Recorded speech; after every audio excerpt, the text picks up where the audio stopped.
Okay, and welcome to this week's episode of Ref Lounge. I'm Simon Hall, and I'm joined this week by Keith Hackett and Mark Halsey from Spain. So we're all interactive this week and getting different viewpoints because it's been a busy week on Premier League, so I might be a little bit quieter than usual.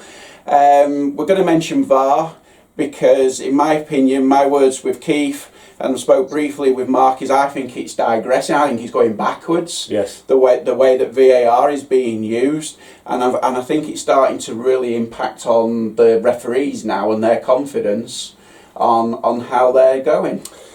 I think the basis is this, that every week you've got different people acting as VAR. Okay, they're qualified referees, they're Premier League referees. 1 week they're referee, the next they're doing fourth official, or they're doing it the same weekend.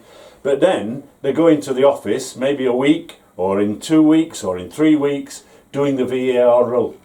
And for me, that's building inconsistency. So the starting point is, and I'll say this to you, Mark, 100%, people like Mark Halsey, Lee Probert, and I can name and run through a list of former referees. Roger East, yeah. Top level referees who should be in that room week in, week out, because then the standard will improve and the consistency will improve. At the moment, we've got the different exchange of personalities between one referee and t'other. Yeah. You know? And sometimes you've got what I would term a junior referee, 8 or 9 games, as VAR, and in front of him he's got Atkinson or Dean or Oliver, and there then appears to be a reluctance to say, well, he must know, he's the senior guy, I don't want to come in. Yeah. So where would you sit on that, Mark? Because you're a senior referee. I absolutely agree with you. I think it's a totally different profession from being an active official to refereeing on the football field and sitting in that, as what we call it, the bunker. Yeah. Totally different profession. And to be fair to the guys, I think perhaps we have to look. Perhaps it's not all their fault. Perhaps we have to look. You got to look to your management, the PGMOL management. We don't know what they're telling them. Yeah. When to come in, when not to come in. What is a clear and obvious error? I think everybody now is confused as to what is a clear and obvious error.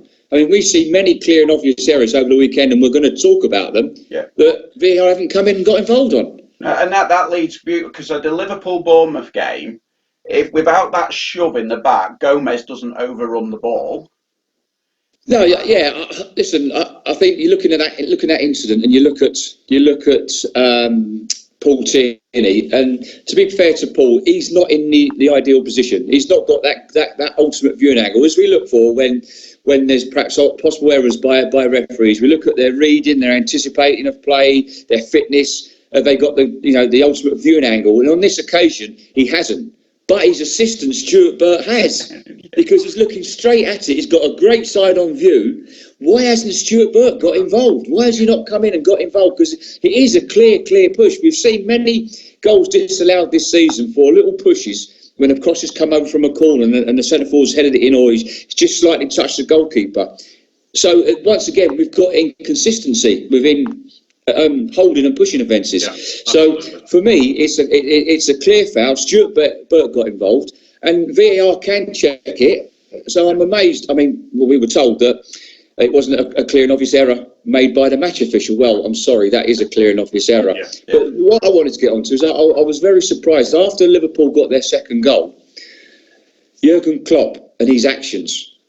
For me, I was surprised that Mike Dean didn't get the referee Paul Tierney across, because I believe it constitutes improper conduct, the way his actions behind the assistant when the second goal went in, to say, hey, listen, you missed that free kick, and you can't be doing that as a manager. And I felt that Mike Dean should have called Paul Tierney across. Can he take retrospective on that? Well, the FA can retrospectively charge for misconduct. For improper conduct, but as it wasn't highlighted over the weekend, perhaps they won't. Yeah. No, fair enough. So on the Arsenal West Ham game, we saw a very rare offside call by Charles Massey that was wrong. but by centimetres on there, because for me, she is one of our top assistants. Did you get to work with Sian? She was on when I was active, but we didn't. I can't recall me being on the line with her being running the line to me when I was on the Premier League. She was obviously on the system she was a Premier League assistant, but she never worked with me. Yeah. What was your view on VAR not coming in on the Lacazette, the grappling?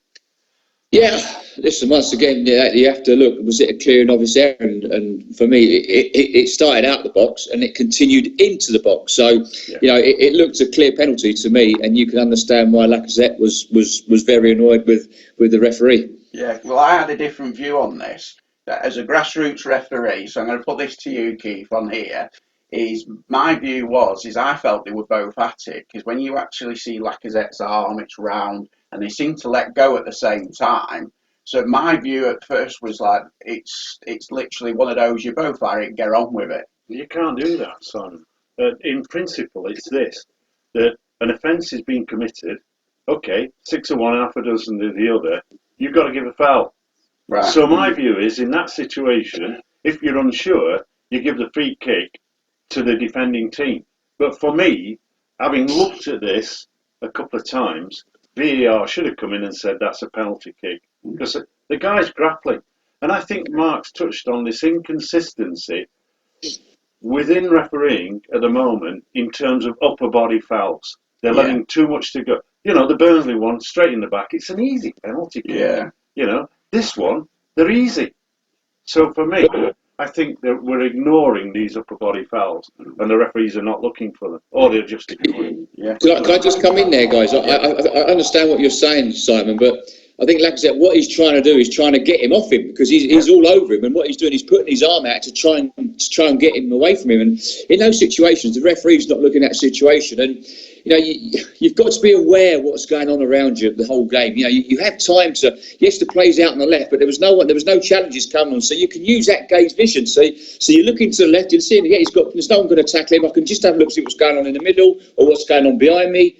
And that's not happening. We're not aware. Referees are not aware of what's going on around him most of the time, and that's a key element to top referees and picking up. Mark, I would have suggested that you would have been yards forward, you would have been on the edge of the penalty area, and you would have been shouting.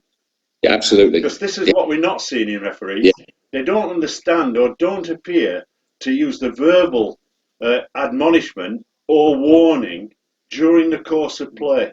We don't see them talking a lot. We don't see them shouting a lot.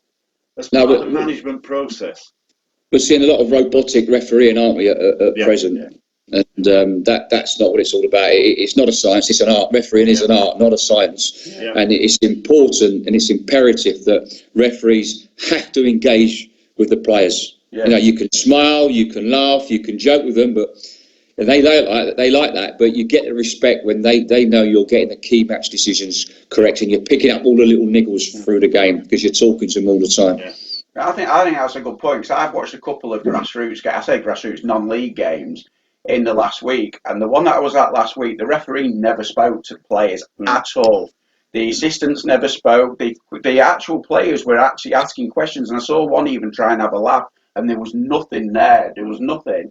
Then on Saturday, I was at the Sheffield FC game versus Worksop. So it's the first club in the world versus the fourth club in the world.